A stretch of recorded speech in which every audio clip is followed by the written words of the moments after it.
Hello friends and all candidates of Bihar CET BEd 2020। Friends, जैसा कि आप सभी को पता है, आप लोगों के सीईटी बीएड का एग्जाम हो चुका है और यदि आपको आंसर की चाहिए तो आप इस वीडियो को पूरा जरूर देखें, क्योंकि मैं आपको इस वीडियो में जो आपका सेक्शन 3 अर्थात लॉजिकल एंड एनालिटिकल रीजनिंग से जितने भी प्रश्न पूछे गए हैं, जैसा कि आपको पता होगा 25 प्रश्न आप लोगों का पूछा गया होगा, तो 25 प्रश्नों का उत्तर मैं आपको 100% करेक्ट आंसर के साथ प्रोवाइड करवा रहा हूँ। तो आप इस वीडियो को पूरा जरूर देखिए। इससे पहले मैंने आप लोगों को जो आपका ये सामान्य हिंदी था, जनरल हिंदी, जो आपका सेक्शन 2 था, और उसके बाद आपका जो लास्ट सेक्शन था teaching learning environment in school, जो सेक्शन 5 था, उसका आंसर की प्रोवाइड करवा दिया हूँ। आप उन सभी वीडियो को चैनल पे देख सकते हैं। और आपका जो रह जाएगा सेक्शन 1, जो आपका जनरल इंग्लिश कम्प्रीहेंशन होता है, और उसके बाद आपका एक रह जाएगा ये जनरल अवेयरनेस, सामान्य जानकारी, तो उसका वीडियो मैं बहुत जल्द प्रोवाइड करवा दूंगा। और इस वीडियो के डिस्क्रिप्शन बॉक्स में एक चैनल का लिंक दिया गया है, उस चैनल पर उस लिंक पर क्लिक करके चैनल को सब्सक्राइब कर लीजिए, ताकि आपको जो 2 सेक्शन बच गया उसका वीडियो उस पर मिल जाएगा। और फिलहाल इस चैनल को भी सब्सक्राइब कर लीजिए, ताकि आपके रिजल्ट से जुड़ी जो भी इन्फॉर्मेशन होगी वो आपको अप टू डेट मिलती रहेगी। तो देखते हैं बिना समय वेस्ट किए, जो आपका 31 से लेकर 55 तक का जो क्वेश्चन होगा वो आपका रीजनिंग से लिया गया है, अर्थात लॉजिकल एंड एनालिटिकल रीजनिंग। तो सबसे पहला प्रश्न आप देख सकते हैं, इसमें आप इंस्ट्रक्शन पढ़ लीजिएगा, मैं आपको सिर्फ आंसर बता रहा हूँ। 31 नंबर प्रश्न है कि ये आपका देखिए कोडिंग डिकोडिंग का क्वेश्चन है। तो कहता है कि इसमें सीरियल में जो है आपका साइन ऑफ यहाँ पे देख सकते हैं इंट्रोगेशन है, तो इसमें क्या होगा ये आपको भरना है। तो मैं आपको बता दूँ, इसमें जब आप क्रम लगाएंगे, देखिए आपको याद रखना होता है AEJOTY, मतलब इसका कोड होता है 1, 5, 10, 15, 20 और 25। तो इस कोड के आधार पे जो भी अल्फ़ाबेट का जो भी लेटर्स होते हैं उसका कोड आपको जो है ऐड करना होता है।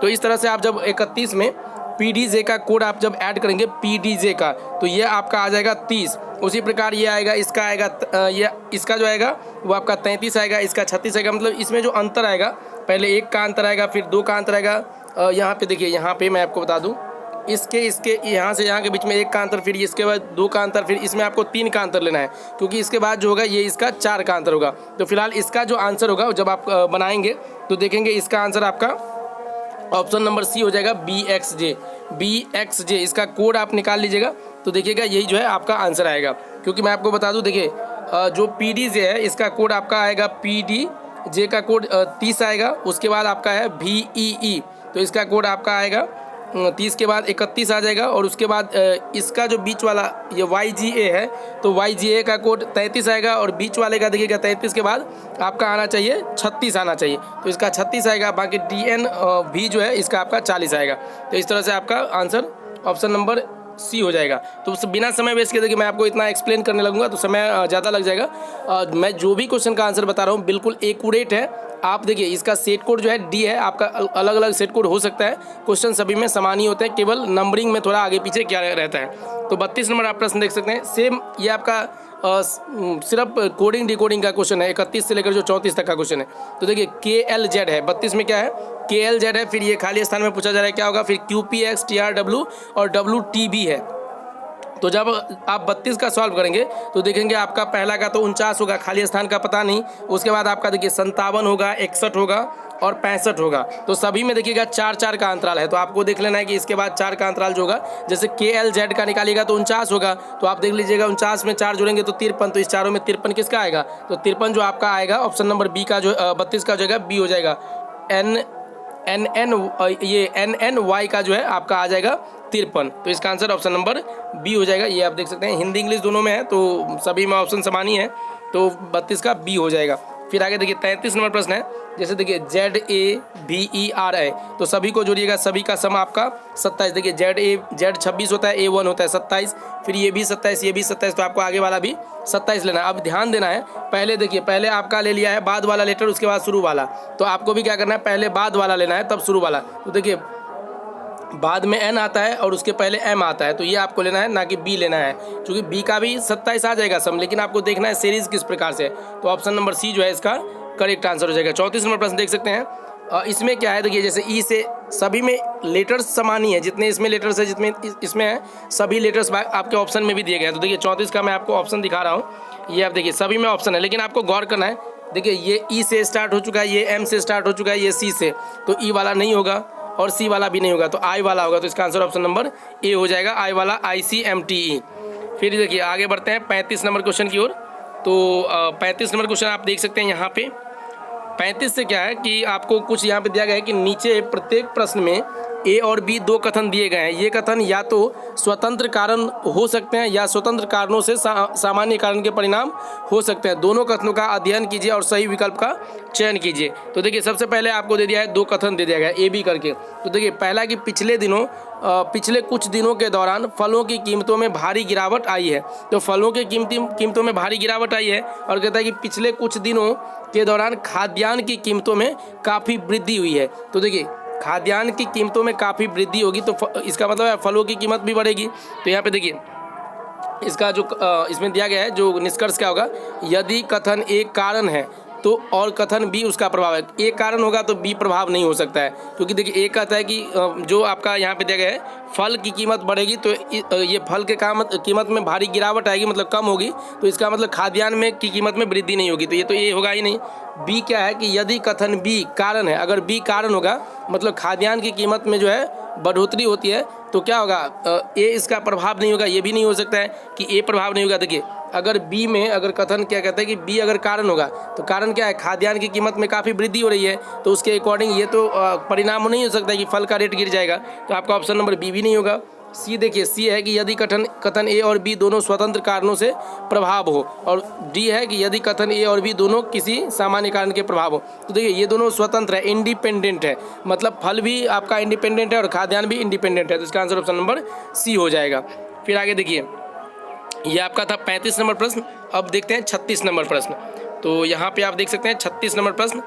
यहाँ पे भी दिया गया है कि नीचे दिए गए, ये देख सकते हैं नीचे दिए गए प्रश्नों में दो कथन और दो निष्कर्ष 1 और 2 दिए गए हैं। कथनों को सत्य मानते हुए चाहे वे सामान्य तथ्यों से अलग ही क्यों ना हो, यह निर्णय कीजिए कि दिए गए निष्कर्षों में से कौन सा निष्कर्ष दिए गए कथनों के आधार पर तर्कसंगत रूप से निकलता है। तो देखिए आपका कथन दे दिया गया, फिर निष्कर्ष दिया गया, उसमें आपको जो है कौन सा ऑप्शन होगा वो सही करना है। कहता है कि सभी चूहे जो है वो बिल्ली है। तो देखिए सभी चूहा मतलब कैट होता है, तो कहता है कि सभी चूहा जो है ये आपका क्या है, बिल्ली है, मतलब ये आपका कैट है। कैट नहीं, चूहा का रैबिट हो जाएगा, मतलब रैट हो जाएगा। तो ये कहता है कि ये जो है आपका क्या है, कैट है, और सभी कैट जो है ये आपका डॉग है, मतलब कुत्ते हैं, डॉग है। तो देखिए इसमें कहता है कि कुछ कुत्ते चूहे हैं, निष्कर्ष में क्या कहता है, कुछ कुत्ते चूहे हैं। तो देखिए कुछ कुत्ते, डॉग में मतलब डॉग तो चूहा भी है और कुछ कुत्ते बिल्लियाँ भी है, तो कुछ कुत्ते बिल्लियाँ भी है। तो इसका क्या हो जाएगा, ये देखिए ऑप्शन नंबर इसका जो हो जाएगा 36 का आप देख पा रहे हैं यहाँ पे ऑप्शन नंबर सी कि यदि 1 और 2 दोनों तर्कसंगत है, मतलब 1 और 2 दोनों एक दूसरे पे डिपेंडेंट है। तो 1 और 2 दोनों मतलब जो दो कथन है ये दोनों यहाँ पे देख सकते हैं निष्कर्ष, ये दोनों तर्कसंगत है, मतलब सही इसका तर्क दिया गया है। तो ऑप्शन नंबर सी इसका करेक्ट आंसर होगा। लेकिन यहाँ पे देखिए इसमें स्टेटमेंट 36 में क्या कर दिया है, यहाँ पे बिल्लियाँ का जिक्र किया गया, सभी बिल्लियाँ, ऑल कैट्स आर डॉग। तो ठीक है, इसका भी आपका ये हो जाएगा, ऑप्शन नंबर सी हो जाएगा।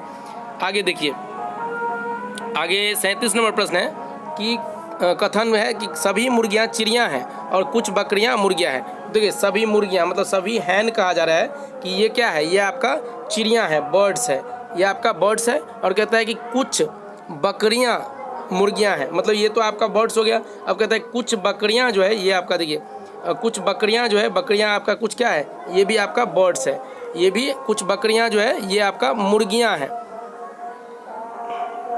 तो देखिए इसका डायग्राम कुछ इस तरीके से बनेगा। तो कहता है कि सभी मुर्गियां चिड़ियां हैं। तो देखिए मुर्गियां मतलब हैन हो जाएगा, हैन कहता है ये सभी क्या है, ये आपका सभी है चिड़ियां, मतलब बर्ड्स है। और कहता है कि कुछ बकरियां जो है मतलब गोट जो है ये मुर्गियां हैं। तो देखिए कुछ मुर्गी में से होगा, कुछ गोट जो है ये मुर्गियां है, तो ये आपका गोट हो जाएगा। अब निष्कर्ष क्या है कि कुछ बकरियां चिड़ियां हैं। तो देखिए कुछ बकरियां जो है ये आपका कहा जा रहा है कि चिड़ियां हैं। तो देखिए ये चिड़ियां में भी आएगा, बर्ड्स में भी आ जाता है। और कुछ दिया गया है कि सभी मुर्गियां चिड़ियां हैं। तो सभी मुर्गियां जो है ये भी आप देख रहे हैं चिड़िया है। तो दोनों निष्कर्ष क्या है, सही है। तो इसका भी जो आंसर हो जाएगा आपका 37 नंबर क्वेश्चन का, ये आपका सी हो जाएगा कि यदि 1 और 2 दोनों तर्क संगत है, मतलब दोनों तर्क जो है इसका सही है। तो इसका आंसर ऑप्शन नंबर सी हो जाएगा।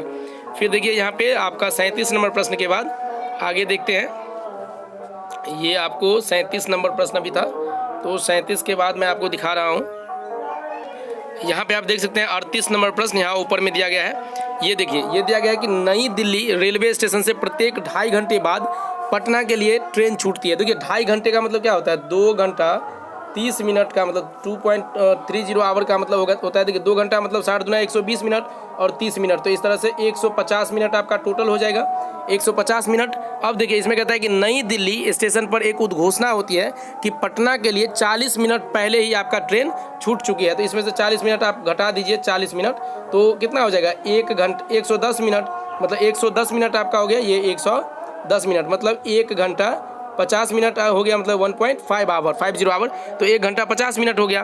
अब कहता है कि और अगली ट्रेन जो है ये मतलब पूर्व एक ट्रेन छूटी थी और अगली ट्रेन 18 बजे, 18 मतलब 6 बजे छूटेगी, तो यह उद्घोषणा कितने बजे की गई होगी। तो देखिए 1 घंटा 50 मिनट आप जिसमें जोड़िएगा, मतलब ऑप्शन में जोड़िए, जो आपका 4 ऑप्शन है जिसमें जोड़ने पे ये 18 बज जाए तो वो आपका करेक्ट आंसर हो जाएगा। तो देखिए 16.10 में जो आप जोड़ेंगे 1.50 तो आपका 18.00 हो जाएगा, तो आपका ऑप्शन नंबर ए जो है ये करेक्ट आंसर हो जाएगा, ऑप्शन नंबर ए। फिर देखिए 38 के बाद 39 नंबर प्रश्न है कि 60 विद्यार्थियों की एक कक्षा में लड़कों की संख्या लड़कियों से दुगुनी है। तो देखिए लड़कियों से दुगुनी है, मतलब अगर मान लीजिए लड़कों का यहाँ पे कहता है कि 60 विद्यार्थियों की एक कक्षा में लड़कों की संख्या जो है लड़कियों की संख्या से दोगुनी है, मतलब लड़का के अगर लड़की x होगा तो लड़का 2x, तो 2x प्लस x दोनों को जोड़ेंगे तो हमें 60 आना चाहिए। तो इस तरह से यहाँ पे 3x बराबर 60 होगा, x का मान जब आप निकालेंगे तो 20 हो जाएगा। कहने का मतलब लड़की की संख्या जो है 20 हो जाएगी और लड़कों की संख्या 2x अर्थात 40 होगी। तो आपको लड़कियों की संख्या यहाँ पे कहता है कि उसके लड़की की संख्या देखना है। तो देखिए कहता है कि सबसे पहले लड़की की संख्या आपको 20 कंप्लीट करना है। तो रीना का क्रमांक कहा जा रहा है, मान लो इधर से स्टार्ट करते हैं, तो रीना का क्रमांक कहता है कि 17 पे है और उससे पहले यहाँ पे उसके आगे मतलब इससे आगे इधर जो है पहले ही आपका 9 लड़का दे दिया गया है। तो 9 लड़का है 17 से पहले, तो इसमें लड़कियाँ कितना होगी, तो 17 में से 9 आप घटाएंगे तो आपका 8 बच जाएगा, मतलब 17 माइनस 9 आप करिएगा ना, क्योंकि 9 तो लड़का है इसमें, तो लड़कियाँ इधर कितनी होगी, तो आपका 8 हो जाएगा। अब देखिए आपको 20 चाहिए लड़कियाँ, तो 8 इधर हो गया, तो इधर कितना लड़की होगी, तो 12 होगी, तब ना 12 8 20 हो जाएगा। तो ऑप्शन नंबर ए आपका करेक्ट आंसर हो जाएगा। ये आप देख सकते हैं ऑप्शन नंबर ए 12, ये गलत होगा। बी नंबर ऑप्शन जिसने भी दिया है, क्योंकि किसी स्टूडेंट ने भेजा है तो ये गलत दिया है, इनका ए होगा। अब 39 के बाद देखते हैं आगे 40 नंबर प्रश्न। ये आप देख सकते हैं 40 नंबर प्रश्न, इसमें भी कहा गया कि नीचे दिए गए प्रत्येक प्रश्न में पहले कथन है, एक कथन है, फिर उसके नीचे 2 अनुमान है, मतलब अनुमान दिया गया है जिन्हें क्रमांक 1 और 2 दिए गए हैं। आपको दिए गए कथन और उसके नीचे दिए गए अनुमानों के आधार पर विचार करने के बाद तय करना है कि कौन सा अनुमान कथन जो है मतलब कथन में अंतर्निहित है, मतलब उसी में जो कथन दिया गया है उसमें अंतर्निहित है, मतलब सही है। तो देखिए इसका दिया गया है पहला कथन दे दिया गया है, एक कथन है, उसका जो है 2 आपका अनुमान दिया गया है। तो देखिए कहता है कि 5 या इससे अधिक उम्र के बच्चों को स्कूल में भेजना वांछनीय है। इंग्लिश में भी देख सकते हैं कि it is desirable to put the child in school at the age of 5 और सो, मतलब 5 या उससे ज़्यादा उम्र के बच्चों को स्कूल भेजना चाहिए, ये जो है डिजायर किया गया, इच्छा किया गया है। तो इसमें क्या कहता है कि इस उम्र में बच्चे उपयुक्त विकास के लिए स्तर को प्राप्त कर लेते हैं और सीखने के लिए तैयार होते हैं। तो ये कथन बिल्कुल सही है कि 5 वर्ष के बाद जो है बच्चा सीखने के लिए तैयार हो जाता है, तो ये आपका सही है निष्कर्ष। लेकिन दूसरा जो है कि स्कूल 6 वर्ष की उम्र के बाद बच्चों को स्कूल में प्रवेश नहीं देता है, ये बिल्कुल गलत है। 6 वर्ष के बाद भी स्कूल में प्रवेश हो सकता है। तो इसका जो जाएगा आपका ऑप्शन 40 का जो आंसर होगा ऑप्शन नंबर ए हो जाएगा। यहाँ पे देख भी सकते हैं कि ए में है कि यदि केवल एक अनुमान अंतर्निहित हो, क्योंकि केवल एक जो आपका अनुमान है ये अंतर्निहित है, किसमें, कथन में अंतर्निहित है। तो इसका आंसर ऑप्शन नंबर ए हो जाएगा। आगे देखिए 41 के बाद 41 नंबर क्वेश्चन कि ट्रेन कंपार्टमेंट में चेतावनी क्या है, तो ट्रेन रोकने के लिए चेन खींचें, मतलब चेतावनी है कि ट्रेन रोकने के लिए आपको चेन खींचना है, लेकिन अनुचित उपयोग के लिए, अगर आप उचित उपयोग नहीं करते हैं, अनुचित उपयोग करते हैं तो उसके लिए 500 रुपये दंड देना पड़ेगा। तो इसमें देखिए अनुमान दिया गया है कि कुछ व्यक्ति अलार्म चेन का अनुचित प्रयोग करते हैं, ये भी कथन सही है कि जो है अनुचित उपयोग करते हैं कुछ व्यक्ति। फिर दूसरा कथन है कि कुछ विशेष अवसरों पर व्यक्ति चलती ट्रेन को रोकना चाहते हैं। हाँ, तो कोई कारण रहता है, कोई ओकेजन रहता है जिसके कारण उसमें अवसर दिया गया रहता है कि कोई अगर कारण हो तो आप चेन खींच सकते हैं। तो दोनों कथन इसमें क्या है, सही है। तो 41 का जो आपका आंसर हो जाएगा वो आप देख सकते हैं ऑप्शन नंबर डी में 1 और 2 दोनों जो है अंतर्निहित है, दोनों अनुमान क्या है, अंतर्निहित है, कथन में अंतर्निहित है। तो इस तरह से 40 का आंसर 41 का हो गया। अब देखते हैं फिर 42 नंबर प्रश्न। यहाँ पे देखिए 42 नंबर प्रश्न में कुछ डायग्राम आपको बनाना होगा, तो इसमें इतना कम स्क्रीन पे मैं डायग्राम नहीं बना पाऊँगा, आप इसे अच्छे तरीके से पढ़ लीजिएगा। बाकी मैं प्रयास करूँगा जब कोई लाइव वीडियो दूँ तो उसमें आपको पूरा डिस्क्राइब करके, वैसे मैं आपको डिस्क्राइब करके एक वीडियो प्रोवाइड करवाऊँगा। तो चलिए इसका आंसर मैं बताता हूँ। जब आप प्रश्न पढ़ेंगे तो 42 का जो आपका आंसर हो जाएगा, 42 नंबर क्वेश्चन का कहता है कि अद्यतन घटनाओं का मास्टर कौन है। तो अद्यतन घटनाओं का जो मास्टर होगा वो आपका ए हो जाएगा, ऑप्शन नंबर ई होगा। तो ऑप्शन नंबर ए इसका करेक्ट होगा। 43 है खेल का मास्टर कौन है। तो खेल का मास्टर आपका जो 43 नंबर प्रश्न है इसमें खेल का मास्टर बी हो जाएगा, ऑप्शन नंबर बी में बी है तो बी हो जाएगा। फिर यहाँ पे 44 नंबर प्रश्न है कि कला और संस्कृति का मास्टर कौन है। तो कला और संस्कृति का जो मास्टर है वो आप देख सकते हैं सी, ऑप्शन नंबर सी, और आंसर भी सी होगा। इसका आंसर ऑप्शन नंबर सी हो जाएगा। अब देखते हैं आगे 44 के बाद 45 नंबर प्रश्न देखते हैं। ये आप देख सकते हैं 45 नंबर प्रश्न, ई की पत्नी कौन है, मतलब ई की पत्नी कौन है। तो जो कथन आपका ऊपर में दिया गया था उसका डायग्राम बनाइएगा तो आपको पता चलेगा कि ई की पत्नी जो है यहाँ पे सी है, सी, ऑप्शन नंबर सी ही इसका करेक्ट आंसर भी होगा, ऑप्शन नंबर सी का सी हो जाएगा। तो इस तरह से इसका 45 का उत्तर हो जाएगा। फिर देखिए 46 नंबर प्रश्न है, इसमें दिया गया है कि बेरी बेरी, ये आपको मैं बता दूँ यहाँ पे एक चीज़ दिया गया है कि बेरी बेरी एक विषाणु जनित संक्रमण है। बिल्कुल नहीं, ये कथन गलत है। बेरी बेरी जो है आपका विटामिन की कमी से होता है, तो ये वायरल इन्फेक्शन नहीं है, तो विषाणुजनित संक्रमण नहीं है, एक गलत कथन है। फिर कहता है विटामिन की कमी से बीमारी होती है, तो विटामिन की कमी से अवश्य बीमारी होती है, ये कथन आपका सही है, आर सही है। तो इसका जो आंसर हो जाएगा 46 नंबर क्वेश्चन का, ये आपका ऑप्शन नंबर डी, मतलब ए गलत है किंतु आर सत्य है, मतलब ए कथन सही गलत है लेकिन आर क्या है, सत्य है। तो इसका आंसर ऑप्शन नंबर डी हो जाएगा।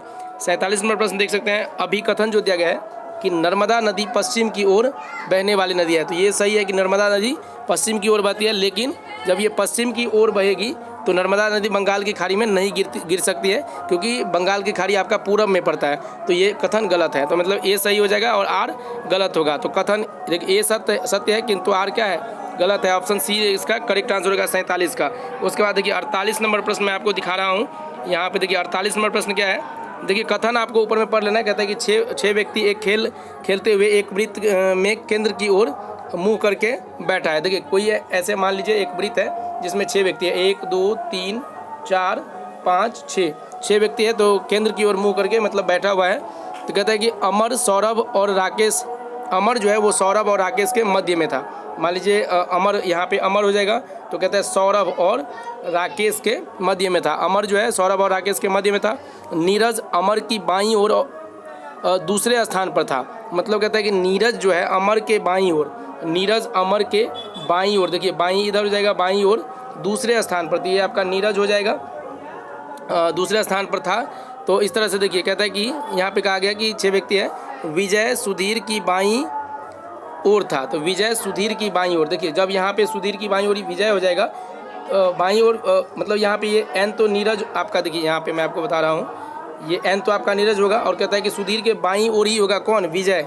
तो विजय आप इधर ले लीजिए, इधर विजय होगा और उसके बाद अमर, सौरभ। तो इस तरह से आप डायग्राम बनाइएगा तो देखिएगा आपका आंसर आएगा। क्योंकि अभी बहुत ज़्यादा साउंडिंग हो रही है अष्टजाम के कारण, तो मैं आपको क्लियर नहीं बता पा रहा हूँ। तो इसका आंसर 48 का होगा कि विजय के दाहिनी ओर दूसरे स्थान पर कौन था। तो विजय के दाहिनी ओर दूसरे स्थान पर जो होगा आपका नीरज होगा, नीरज, ऑप्शन नंबर ए इसका करेक्ट आंसर होगा। राकेश नहीं होगा, नीरज होगा, 48 का ए हो जाएगा। फिर देखिए 49 नंबर, नीरज और विजय के मध्य में कौन है। तो नीरज और विजय के मध्य में जो है आपका 49 का जो आंसर हो जाएगा वो सुधीर हो जाएगा, ऑप्शन नंबर सी, सुधीर। फिर 50 नंबर प्रश्न है, अमर के दाहिनी दाहिनी ओर दूसरे स्थान पर कौन था। तो अमर के दाहिनी ओर दूसरे स्थान पर जो था ये आपका विजय था, ऑप्शन नंबर बी हो जाएगा, विजय। आप लोगों को कंफ्यूज नहीं करना है, क्योंकि देखिए कथन में दिया गया है कि अमर के बाईं ओर जो है नीरज था, दाईं ओर नहीं, मतलब यहाँ पे दाहिनी ओर पूछा गया है। तो दाहिनी ओर जो हो जाएगा 50 का आंसर वो आपका बी होगा, विजय। तो ये आपको कंफ्यूज नहीं करना है, उसमें जो है घुमा फिरा कर क्वेश्चन दिया गया है। आप लोग तो कंफ्यूज अगर बना दिए होंगे तो अब तो कोई करेक्शन का जो है गुंजाइश नहीं है, लेकिन फिर भी जिन्होंने थोड़ा सोच समझ के बनाया होगा उसका सही हुआ होगा। 51 नंबर क्वेश्चन है कि विजय और अमर के मध्य में कौन था। तो विजय और अमर के मध्य में जब आप डायग्राम बनाए होंगे तो आप देखे होंगे विजय और अमर के मध्य में जो आता है ये आपका राकेश और सौरभ, मतलब या तो राकेश आएगा या तो सौरभ आएगा, क्योंकि राकेश सौरभ को जो है आगे पीछे किया गया। तो ऑप्शन नंबर सी हो जाएगा, राकेश या सौरभ। फिर देखिए यहाँ पे 51 के बाद मैं 52 नंबर क्वेश्चन बता रहा हूँ।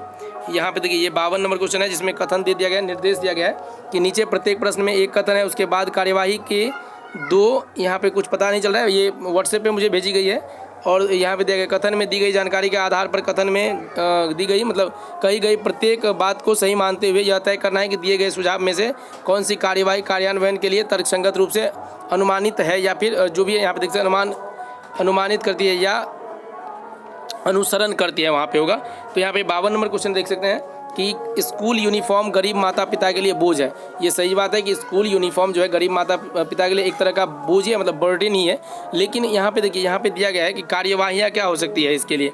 तो कहता है कि गरीब अभिभावकों को स्कूल यूनिफॉर्म खरीदना बंद कर देना चाहिए। देखिए, ऐसा भी नहीं हो सकता है कि उनको बंद कर देना चाहिए, लेकिन अगर स्कूल यूनिफॉर्म पर स्कूल माली जो है वो क्या दे, सब्सिडी दे। यहाँ पे दिया गया है कि school can provide subsidy on school uniform. तो ये एक अच्छी बात है, तो ये आपका कथन सही हो जाएगा जो कार्यवाही है। तो इसका 52 का जो आंसर हो जाएगा वो आपका ऑप्शन नंबर बी हो जाएगा। यदि केवल कार्यवाही यहाँ पे कार्यवाही क्या है, तो अनुसरण करती हो, कार्यवाही 2 अनुसरण करती हो, तो ये आपका सही है। इसका आंसर ऑप्शन नंबर बी हो जाएगा।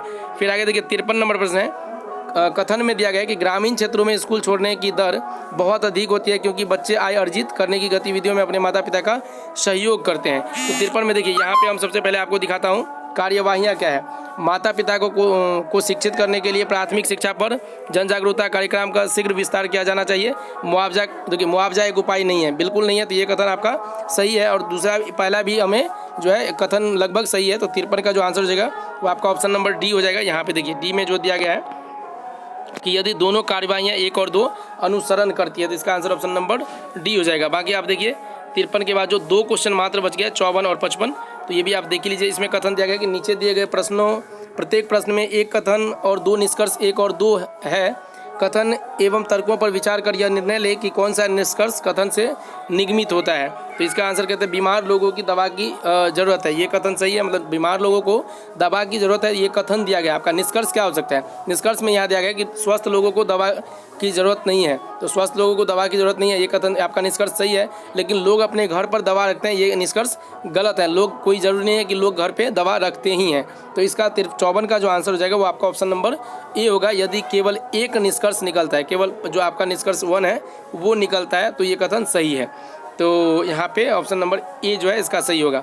फिर आगे देखिए 55 नंबर जो लास्ट क्वेश्चन है, तो ये मैं आपको बता रहा हूँ। इससे पहले इस वीडियो के डिस्क्रिप्शन बॉक्स में आप लोगों को एक चैनल का लिंक दे दिया गया है जिसका नाम है डी कुमार प्रेजेंट्स SBN। तो आप उस पर क्लिक करके उस चैनल को भी सब्सक्राइब कर लीजिए, ताकि वहाँ से भी आप अपने जो भी आपका रिजल्ट से जुड़ी इन्फॉर्मेशन होगी एवं आपके काउंसलिंग से जुड़ी वहाँ पर अपडेट मिलती रहेगी। तो देखिए 55 नंबर क्वेश्चन एक कथन है कि हमारे राष्ट्र की बढ़ती जनसंख्या से कई आवश्यक संसाधनों का ह्रास होता है। बिल्कुल, अगर राष्ट्र की जनसंख्या बढ़ेगी तो वहाँ पे संसाधनों की कमी होगी। तो इसका निष्कर्ष क्या है कि हमारे राष्ट्र की जनसंख्या को नियंत्रित किया जा सकता है। देखिए, राष्ट्र की जनसंख्या को हम नियंत्रित कर सकते हैं, लेकिन दूसरा जो कथन है, राष्ट्र अपने नागरिकों को एक उचित जीवन प्रदान करने में सक्षम नहीं होगा। तो देखिए, राष्ट्र अपने ये सक्षम नहीं होगा, ये बिल्कुल सही है।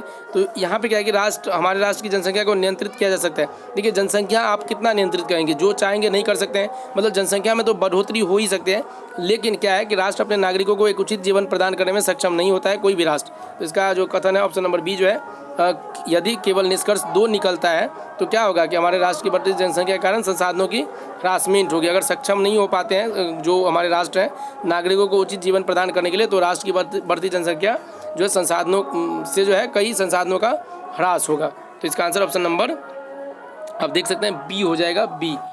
तो आशा करता हूँ आपको वीडियो अच्छी लगी होगी। वीडियो अच्छी लगे तो वीडियो को लाइक कीजिए, साथ में चैनल को सब्सक्राइब करके जरूर रखिए। मिलते हैं नए वीडियो में नए सेक्शन के क्वेश्चंस के आंसर के साथ। तब तक लेते हैं अलविदा। जय हिंद, जय Bharat. Thank you so much.